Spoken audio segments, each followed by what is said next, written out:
Regardez le visage terrifié sur la miniature. Ce n'est pas une exagération. Il y a 35 000 ans, les premiers humains d'Ardèche ont vu l'enfer s'ouvrir exactement ici. Ce que l'industrie du tourisme vous vend aujourd'hui comme la paisible cascade du Répic est en réalité la cicatrice d'un cataclysme absolu. Un monstre géologique a éventré cette montagne avec une telle violence que le son de l'explosion a terrifié ceux qui l'ont entendu. Ce que l'eau découpe aujourd'hui n'est pas une simple roche, c'est le code mathématique figé de ce cauchemar magmatique. Oubliez les cartes postales. Bienvenue dans l'hyperviolence de la coupe de la Fialouse. L'histoire ne commence pas en surface, mais à plus de 60 km sous nos pieds. Sous l'Ardèche, la lithosphère ouest-européenne s'étire et se déchire. Une remontée brûlante du manteau, une anomalie asténosphérique, provoque la fusion de la roche primaire, la péridotite. Ce magma, gorgé de gaz et d'éléments alcalins, trouve une faille. Il utilise l'ancien système de faille des Cévennes comme une autoroute verticale. Sa vitesse d'ascension est terrifiante. Il remonte à plusieurs mètres par seconde. À cette vitesse extrême, il n'a même pas le temps d'être contaminé par la croûte terrestre qu'il traverse. Lorsqu'il s'approche de la surface, sa température atteint des 1200 degrés Celsius. Et c'est là que le drame absolu se produit. Le magma percute violemment un aquifère souterrain, une immense réserve d'eau bloquée dans le granit. Le choc thermodynamique est instantané. L'eau se vaporise en une fraction de seconde, augmentant son volume de 1600 fois. Cette explosion phréatomagmatique pulvérise la roche et fore un cratère colossal de 1500 mètres de large. Cet événement n'est pas un mythe préhistorique abstrait. Des humains l'ont vu de leurs propres yeux. Les datations isotopiques à l'Arbon-Argon sont formelles. Cette éruption a eu lieu il y a précisément entre 29 000 et 35 000 ans. Cela correspond exactement à la période de l'Aurignaciens. Les premiers Homo sapiens, installés à 35 km de là, dans la célèbre grotte Chauvet-Pont d'Arc, ont assisté au spectacle. Les géologues ont retrouvé des poussières volcaniques microscopiques, des cryptotéphras du Répic, directement dans les sédiments de la grotte.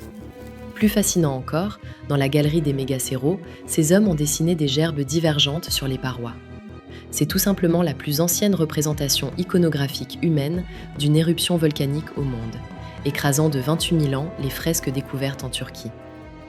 Après l'explosion initiale, le système s'assèche.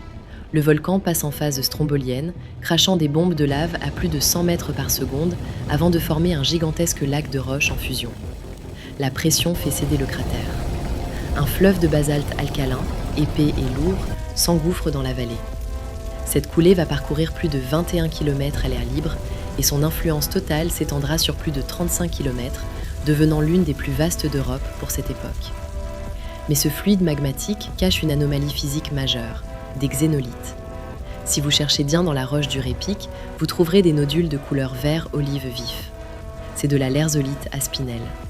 Ce sont des morceaux bruts du manteau terrestre, arrachés à plus de 30 km de profondeur. Selon la loi de Stokes en physique des fluides, ces roches ultra-denses auraient dû couler au fond du magma et fondre. Le fait qu'elles soient arrivées intactes à la surface prouve la violence inouïe et la pression colossale de l'ascension magmatique. Puis, la source se tarit. Le fleuve de basalte s'arrête et commence à refroidir. L'atmosphère est à 15 degrés Celsius, mais le cœur de la lave est à plus de 1100 degrés Celsius. C'est ici qu'intervient la thermodynamique de la prismation. En se refroidissant très lentement, la roche se rétracte. Pour relâcher l'immense tension générée par cette contraction, le basalte se fracture selon le principe de l'énergie minimale. Des fissures géométriques se créent à des angles parfaits de 120 degrés, formant des polygones hexagonaux. C'est la naissance des orgues basaltiques. Ces orgues se divisent en 3 zones. À la base, la vraie colonnade, des piliers parfaits et droits. Au sommet, la fausse colonnade, chaotique et courte. Mais au centre, là où l'eau s'est infiltrée pendant le refroidissement, les isothermes ont été perturbés. Les colonnes se sont tordues, fracturées, formant des gerbes divergentes et des rosaces de pierre. C'est exactement cette structure, l'entablement, qui encadre majestueusement la cascade du Répic aujourd'hui. Cependant, la nature déteste qu'on lui barre la route. La rivière La Bourge, dont la vallée a été volée par la lave, entame alors une guerre de reconquête qui dure depuis 35 000 ans. L'eau de la cascade, qui chute de 60 mètres de haut, n'érode pas la roche par simple usure, elle l'arrache. Lors des violentes crues cévenoles, l'eau s'injecte sous pression dans les fractures hexagonales. Par un puissant effet Venturi, elle aspire et déchausse des colonnes de basalte de plusieurs tonnes pour les précipiter dans le vide. À la base de la chute, l'accélération extrême du fluide provoque un phénomène de cavitation. Des microbules de vapeur se créent et implosent avec une force d'1 gigapascal, détruisant les liaisons atomiques de la roche. L'eau, fort d'immenses cavités rotatives, appelées marmites de géants, sape la base de la falaise et provoque l'effondrement gravitationnel de murs entiers de colonnes. Ce que vous photographiez au répic n'est donc pas une sculpture figée.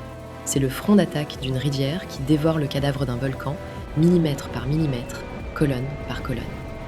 La guerre entre la roche ignée et le fluide hydraulique est loin d'être terminée. Si vous voulez découvrir d'autres secrets enfouis de l'Ardèche, abonnez-vous et préparez-vous pour notre prochaine expédition.